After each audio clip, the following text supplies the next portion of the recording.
Hello everyone, इस video के अंदर हम पढ़ने वाले हैं इलेक्ट्रिकल रेजिस्टेंस।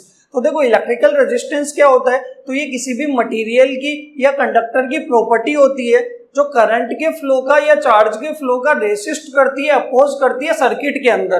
कि हमारे पास कोई कंडक्टर है और उसको हमने सर्किट के अंदर बैटरी के थ्रू कनेक्ट कर रखा है, ठीक है, और बैटरी से उस कंडक्टर के अंदर क्या होगा, करंट फ्लो होगा। तो कंडक्टर उस करंट की वैल्यू को क्या करेगा, रेसिस्ट करेगा। तो उस कंडक्टर की जो प्रॉपर्टी उसको रेसिस्ट कर रही है उसको हम क्या बोलेंगे, रेजिस्टेंस बोलेंगे। क्लियर है। और एक और चीज से आप समझ सकते हो कि हमारे पास एक डिवाइस है जिसका नाम है रजिस्टर, और उस रजिस्टर का काम भी क्या होता है, करंट के फ्लो को रेसिस्ट करना, ठीक है। और उस रेजिस्टेंस की वैल्यू को भी हम क्या बोलते हैं, रेजिस्टेंस बोलते हैं। क्लियर है। और रेजिस्टेंस को हम डिनोट कैसे करते हैं, तो रेजिस्टेंस का सिंबल होता है इस तरीके से, और इसकी वैल्यू होती है वो क्या होती है, आर। क्लियर है। और इस रेजिस्टेंस को अगर हम किसी सर्किट के अंदर कनेक्ट करेंगे तो ये क्या करेगा, करंट के फ्लो का अपोज करेगा। और जो वैल्यू आने वाली है रेजिस्टेंस की वो क्या आएगी, वो डिपेंड करेगी पोटेंशियल और करंट की वैल्यू पे। क्लियर है। तो देखो इसकी डेफिनेशन क्या होगी, it is the property of a material that resist the flow of electric current. ये मटेरियल की प्रॉपर्टी है जो इलेक्ट्रिक करंट का क्या करती है, रेसिस्ट करती है, अपोज करती है। क्लियर है। और इसकी देखो वैल्यू कैसे निकालेंगे, तो मान लो कि ये रजिस्टर है जिसका रेजिस्टेंस कितना है, कैपिटल आर है, और इसको हम किसी सर्किट के अंदर बैटरी के थ्रू क्या करेंगे, कनेक्ट कर देंगे, और इसके ऊपर पोटेंशियल कितना अप्लाई करेंगे, V। क्लियर है।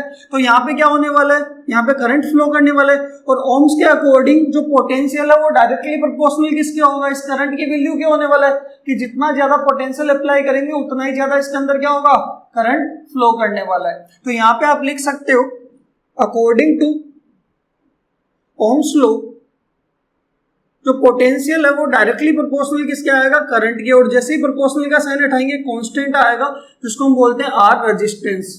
और आर क्या होने वाला है यहाँ पे आपके पास, रेजिस्टेंस।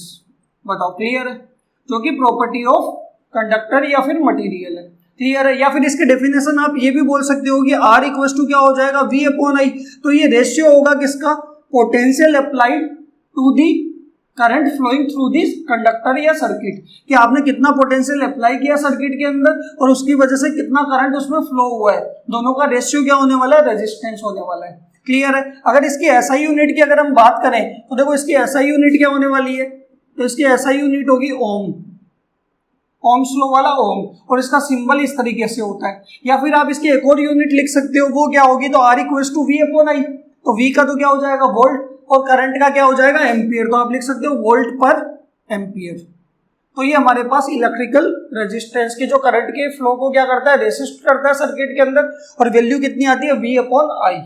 बताओ क्लियर है।